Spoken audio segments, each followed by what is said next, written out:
When I think about self-empowerment, I understand the importance of having resilience because we're not always going to go through life without adversity. Resilience is essentially um, learning ways to cope through some of those adversities, such as experiencing trauma, maybe job loss. Recently we experienced COVID-19. And so that has been a very hard experience for a lot of us. And so I think that we've all had to work through trying to find ways to cope and overcome that. And essentially, that's what it means to build resilience. Now, what resilience isn't is being totally free of emotional stress. I think that as we work through some of the things that we've experienced, we are going to experience some of those emotional stressors. And so I believe that this is where giving ourselves grace comes in, and also being able to recognize that uh, when we work through things, it may not be an overnight process. And I think that it really requires us to give ourselves grace and permission to take our time and really heal through those moments. And so just being very realistic about the timing and working through those things diligently so that we are stronger on the other side of whatever that adversity is. So I think that resilience is very useful when we are at our lowest. I think that when we experience things such as trauma or anxiety, depression, maybe even job loss or financial changes, I think that one thing that we have to remember is that those things don't feel good to us. So sometimes we do have to sit in the moment and experience that and feel that, but also not being stuck and staying there. Seeking tools and resources and support systems and therapy or whatever it may be to help us navigate through that moment and really, really overcome some of the most challenging things that we've ever experienced in our lives. That's when resilience really comes in and really helps us to be able to reframe where we are, reposition and change our perspectives, um, and be able to really say that we can do this, we can get through this and believe that. An example that I would say of being resilient is, maybe you experienced a lot of grief and loss during the pandemic. I think that there were a lot of people who felt that even the uh, option to travel or to go places or to do things that they really enjoy was considered a loss for them. And so I think that in that moment, resilience would look like, okay, so what can we do in this moment to really make sure that we're taking care of ourselves? Maybe this is something that we didn't focus on before when we had the option to, go places, do things, or whatever. What can we do to really take advantage of the time that we have now to be at home?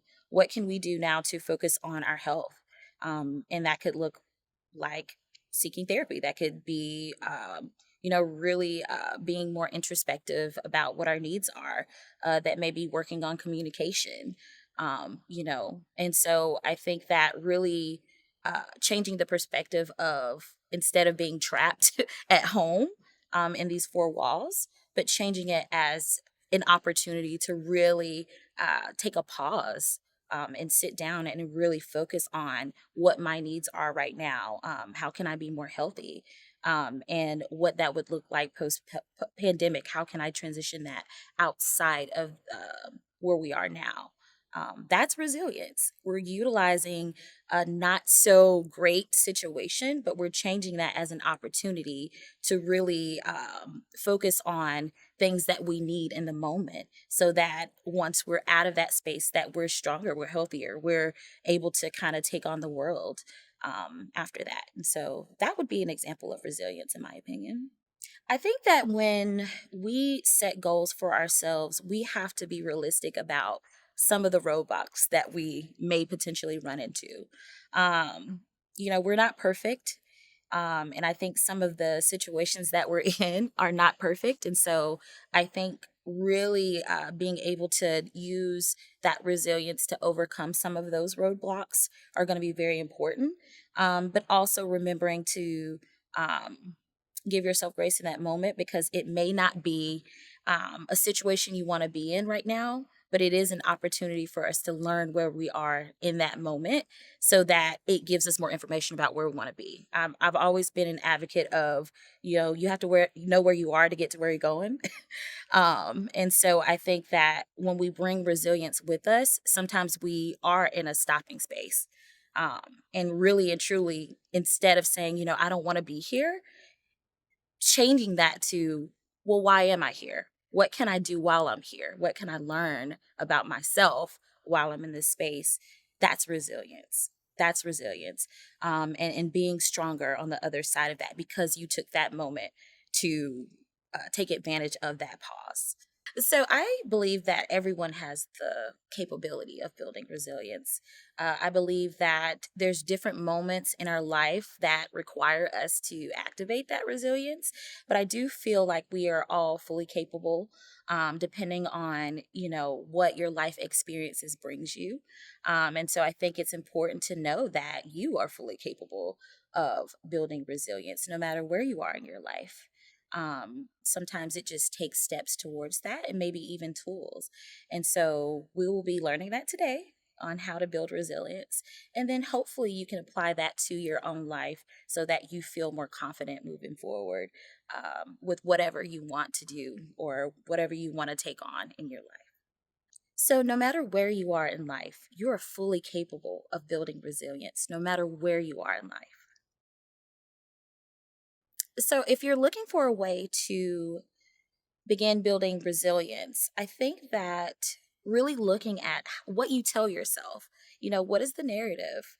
How are you viewing yourself? What are you telling yourself? What are you saying about yourself?